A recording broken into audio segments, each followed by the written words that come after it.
Hi friends, welcome to my channel. இன்றைக்கி வீடியோவில் பன்னீர் butter masala எப்படி பண்ணலாம் அப்படிங்கிறத பார்க்கலாம்.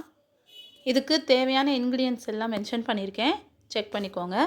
நம்ம சேனலை மறக்காமல் சப்ஸ்கிரைப் பண்ணிக்கோங்க. இப்போ பன்னீர் பட்டர் மசாலா எப்படி பண்ணுறதுன்னு பார்க்கலாம். இதுக்கு நான் எப்போவுமே ஒரு வெங்காயத்தை பெருசாக கட் பண்ணி எண்ணெயில் வதக்கி எடுத்து கிரேவியில் லாஸ்ட்டில் சேர்ப்பேன். அப்படி சேர்த்தா கிரேவியோட டேஸ்ட் ரொம்ப நல்லாயிருக்கும். இப்போ வாங்க எப்படி பண்ணலாம் அப்படிங்கிறத பார்க்கலாம்.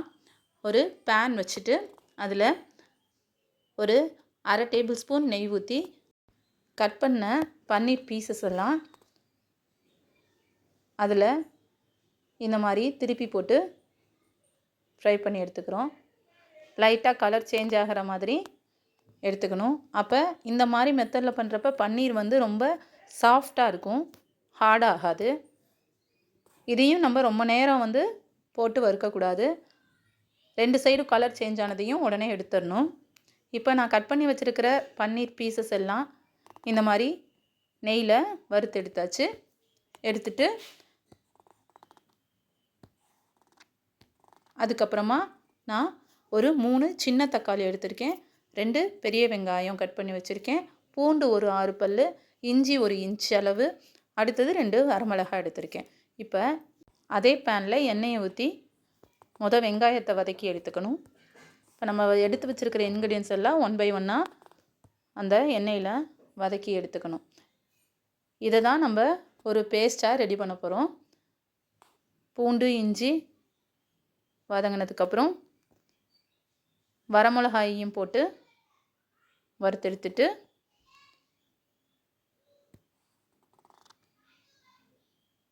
நான் முதல்ல சேர்த்த வெங்காயம் நம்ம கிரேவியில் போடுறதுக்காக. இந்த வெங்காயம் நம்ம அந்த பேஸ்ட் அரைக்கிறோம் இல்லையா, அதில் சேர்க்குறதுக்கு.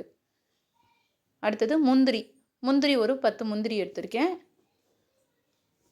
அதையும் அந்த எண்ணெயில் வறுத்து எடுத்துக்கிட்டு தக்காளியையும் வதக்கி எடுத்துக்கணும்.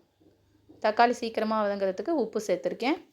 சேர்த்து வதக்கி எடுத்துட்டு இது சூடு ஆறுனதையும் ஒரு மிக்சிக்கு ட்ரான்ஸ்ஃபர் பண்ணி நல்லா கிரைண்ட் பண்ணி நல்லா பேஸ்ட்டாக ரெடி பண்ணி எடுத்துக்கணும். இப்போ மிக்சியில் சேர்த்தாச்சு. எல்லாத்தையும் மிக்சியில் சேர்த்துட்டு நல்லா கிரைண்ட் பண்ணி இந்த மாதிரி பேஸ்ட்டாக எடுத்துக்கணும். பேனில் தேவையான அளவு எண்ணெயை ஊற்றி பட்டை, ஒரு பெரிய பட்டை, 2 ஏலக்காய், 4 கிராம்பு சேர்த்து ஜீரகம் சேர்த்துக்கிறோம். இந்த ஜீரகம் சேர்க்கறதுனால தான் இந்த கிரேவி ரொம்ப டேஸ்ட்டாக இருக்கும். அதோடு நம்ம அரைச்சி வச்சுருக்கிற பேஸ்ட்டை சேர்த்து எண்ணெய் பிரிகிற அளவுக்கு நம்ம அதை அந்த எண்ணெயில் வாட்டி எடுத்துக்கணும். அதோட தேவையான அளவு மஞ்சத்தூள், உப்பு இதெல்லாம் சேர்த்தாச்சு. மிளகாத்தூள் ஒரு அரை டேபிள் ஸ்பூன் சேர்த்துருக்கேன். ஏன்னா வரமிளகா நான் ஆல்ரெடி 2 வரமிளகா சேர்த்துருக்கேன். ஸோ அரை ஸ்பூன் மிளகாத்தூள் சேர்த்துருக்கேன். உங்களுக்கு தேவையான அளவு காரம் சேர்த்துக்கோங்க. இப்போ தண்ணி தேவையான அளவு சேர்த்து வச்சுட்டு ஒரு மூடி போட்டு நல்லா மூடி வச்சு கொதிய வச்சு எடுத்தாச்சு. அதோட நம்ம வதக்கி வச்சுருக்கிற வெங்காயம், வறுத்து வச்சுருக்கிற பன்னீர் பீசஸ் எல்லாத்தையும் இதோடு சேர்த்துக்கிறோம். சேர்த்துட்டு கொஞ்சம் நேரம் மூடி போட்டு வச்சிடறோம்.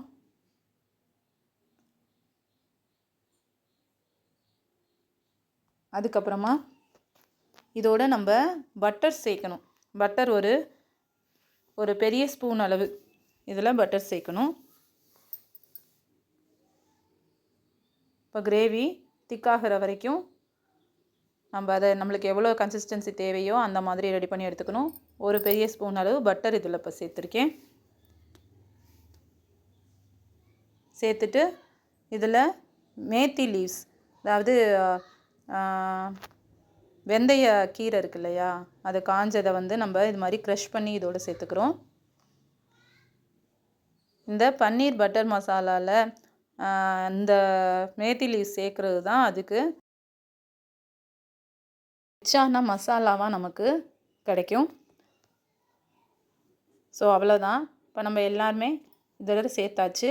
இப்போ கொஞ்சம் நேரம் மூடி போட்டு வச்சுட்டு நமக்கு தேவையான கன்சிஸ்டன்சி வந்ததையும் ஸ்டவ்வை ஸ்விட்ச் ஆஃப் பண்ணிடலாம். இப்போ நமக்கு ரொம்ப ரொம்ப டேஸ்டியான ரிச்சான பன்னீர் பட்டர் மசாலா ரெடி.